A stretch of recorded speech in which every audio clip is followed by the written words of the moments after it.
It's March. The one great St. Patrick's Day special that's not a St. Patrick's Day special like at all is Futurama's Luck of the Fryrish, because it's called Luck of the Fryrish, and that's, you know, Irish-ish.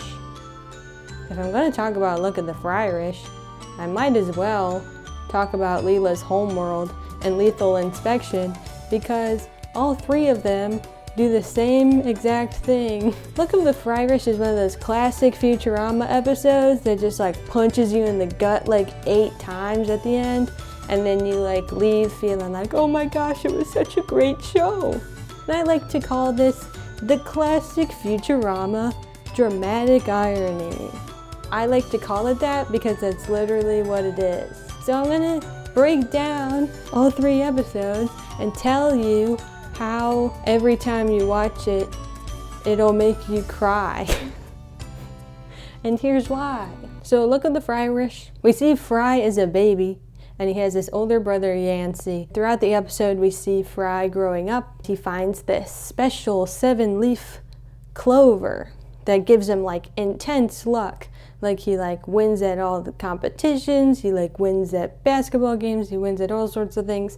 And Yancey is like extremely jealous of him and, you know, just copies him all the time. In the future, where our characters normally are, we see that Fry's like really down on his luck. You know, like he loses a bet and he's like, man, I used to be so lucky. I used to have my 7-leaf clover, I should go find it. So he goes back to his house in old New York and searches where he hid it, you know, back when he was a kid or a teenager.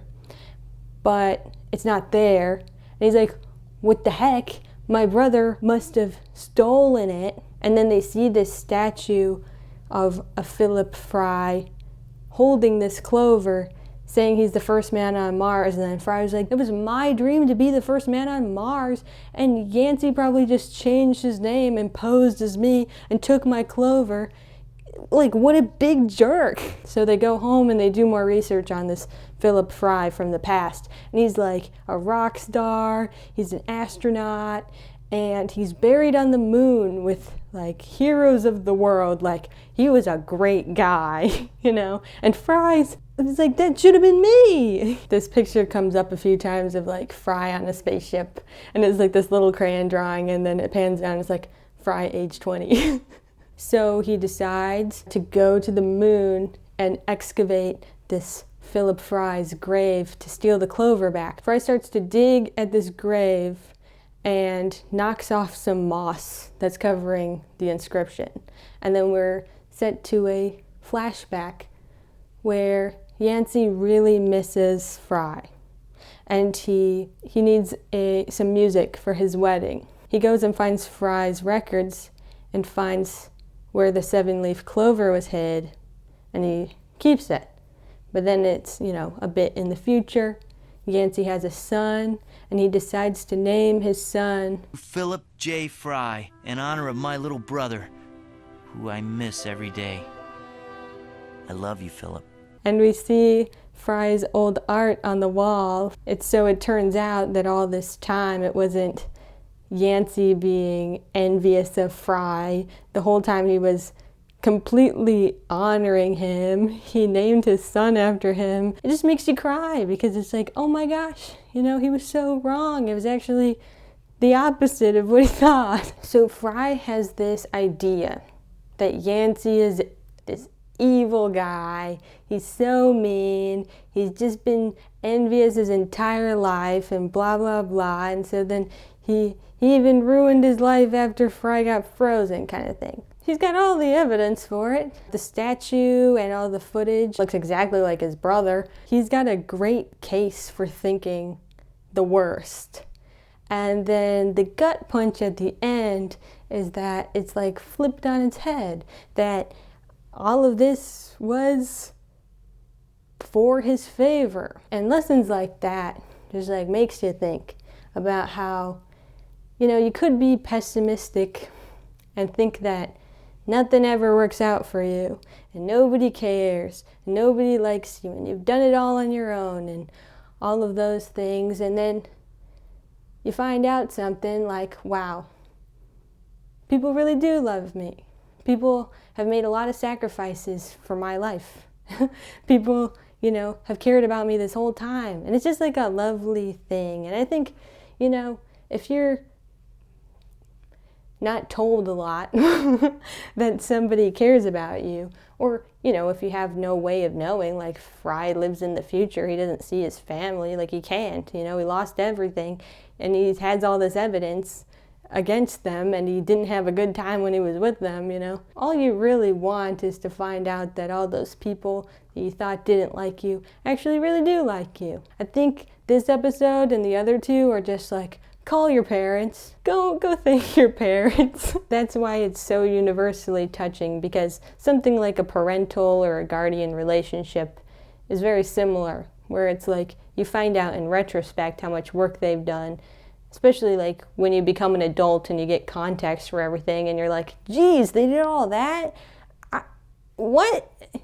Like they really must have loved me. Well, I don't know. I don't want to speak prescriptively, but I mean like that kind of feeling. Of course, the same method, the same strategy, the same emotional arc is done in Leela's Homeworld as well. In Leela's Homeworld, she grew up her whole life thinking she was an orphan. She has a bracelet with alienese on it, and she was left with a note with alienese on it at the orphanarium.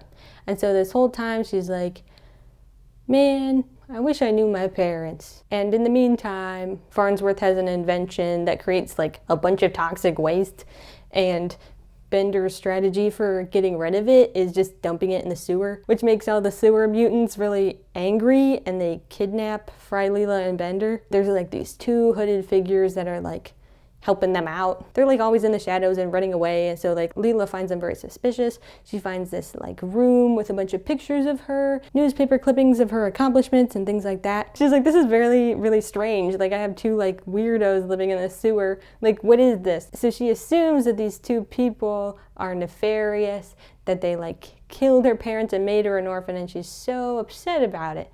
Rightfully so. Like she's like, this, what the heck is happening?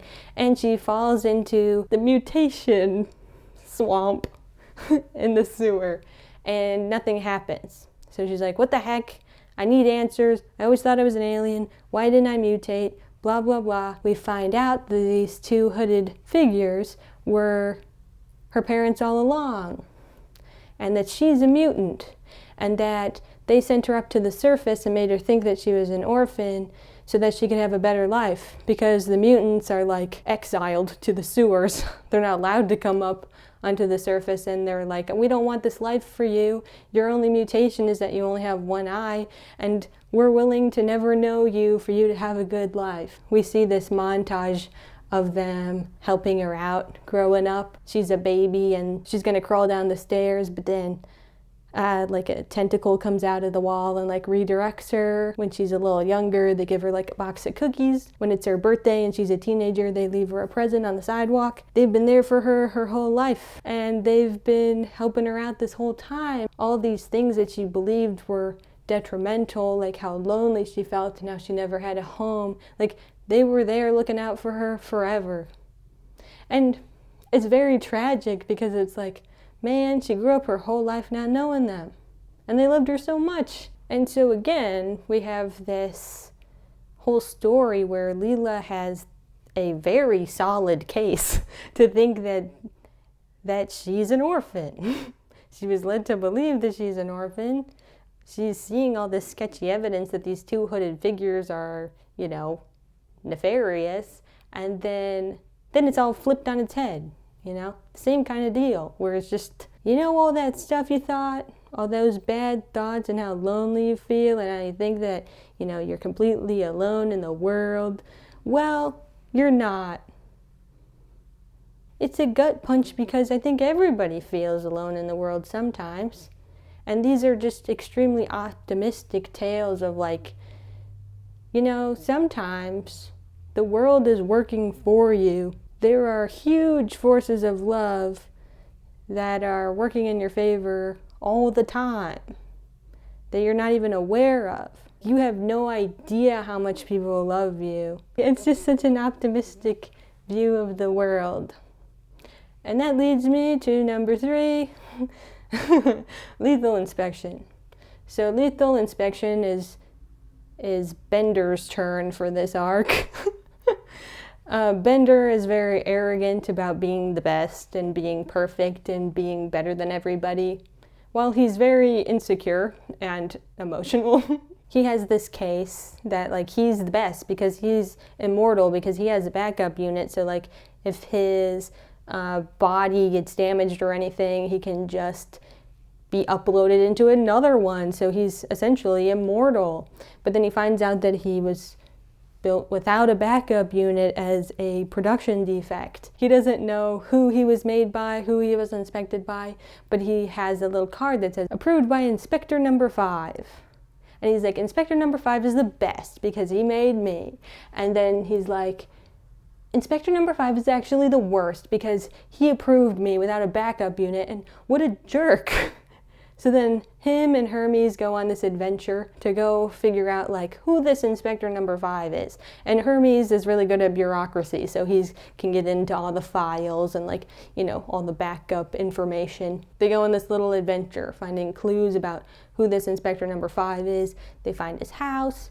They go to his house. They find nothing, like nobody lives there anymore. Bender contacts Mom's robot company to say like, what the heck? I was made without a backup unit.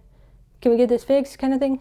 Mom's company is, they're like, well, we can't have a defective product out there, so they send these droids to destroy him. Hermes and Bender work together to evade these robots.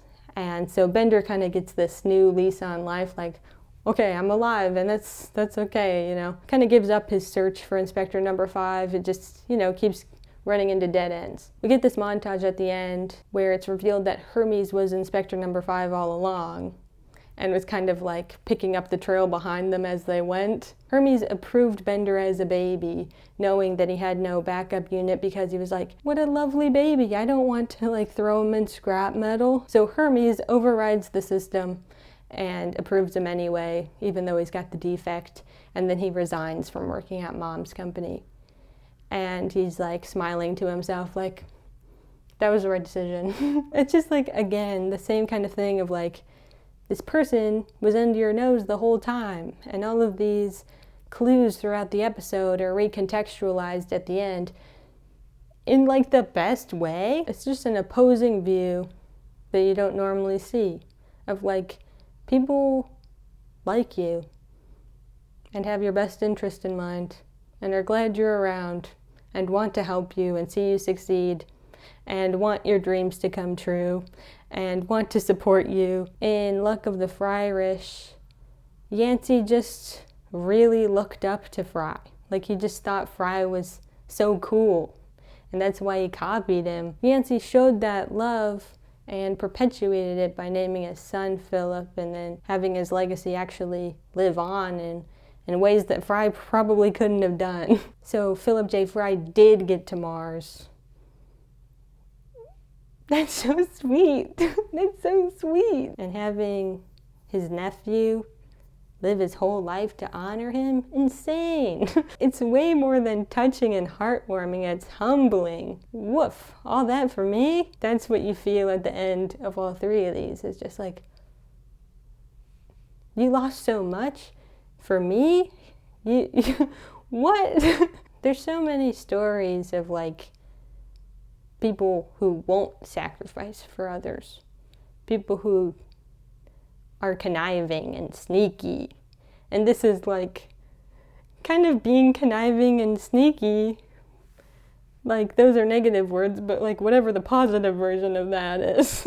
You know, like working in the background out of pure, generous, altruistic love.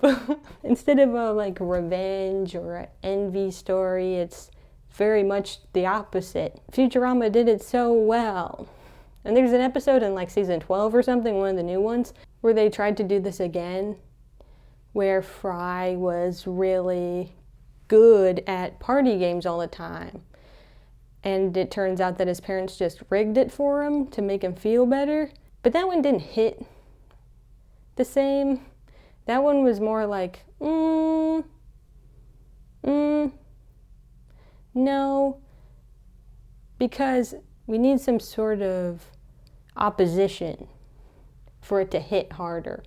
Because the 3 episodes that I talked about, the characters had this case where it was like, I don't like this person. Fry's like, I hate Yancey. Leela's like, I hate these 2 hooded figures, they're so creepy. Bender's like, I hate Inspector number 5. And then you see all of this evidence of why they hate them. They have a great case. They have so much evidence. And then at the end, it's like, yes, but.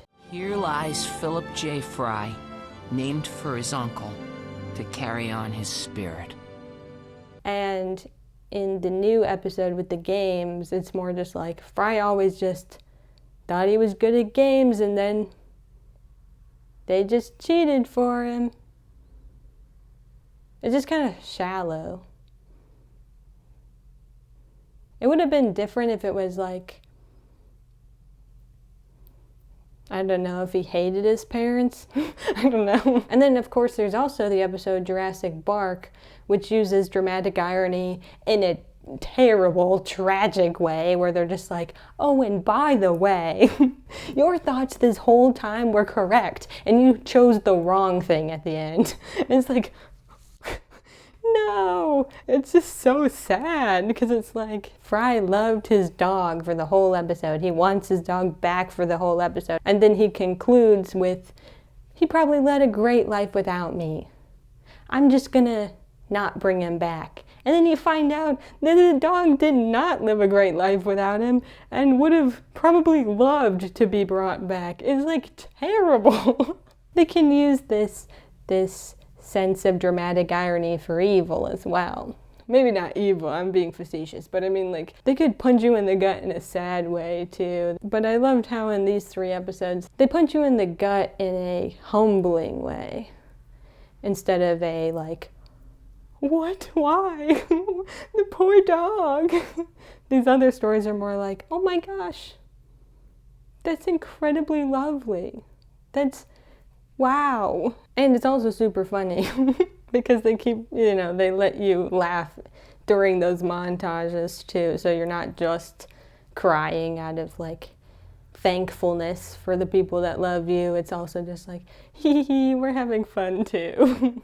That's all for now. I loved being able to talk about these 3 episodes today.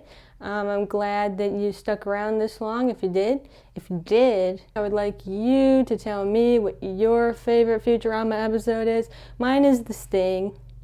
I know, you'd think maybe it'd be one of these 3, but it isn't. The Sting is like extremely harrowing, and it's a great example of sci-fi references, and it's humbling, it's lovely, it's sad, it's funny, it's crazy, it's thrilling, it's amazing. So I love The Sting. But I mean, like, these episodes, I don't know, I think these episodes are part of why the show is so amazing. It uses the same kind of structure as like a stand-up set of like hints, recontextualize. Instead of using that layout to make you laugh at the end, it uses that layout to really impact you because you saw the journey to get there. I think it's extremely clever. It's a very smart way of using that structure. I hope to write things that clever myself. Okie dokie. Well, that's all for now. For real this time. I'll see you next time. Bye-bye. Seymour lived a full life after I was gone. He probably even added new songs to his repertoire. But that's a good thing. Walking on sunshine sucks noodles.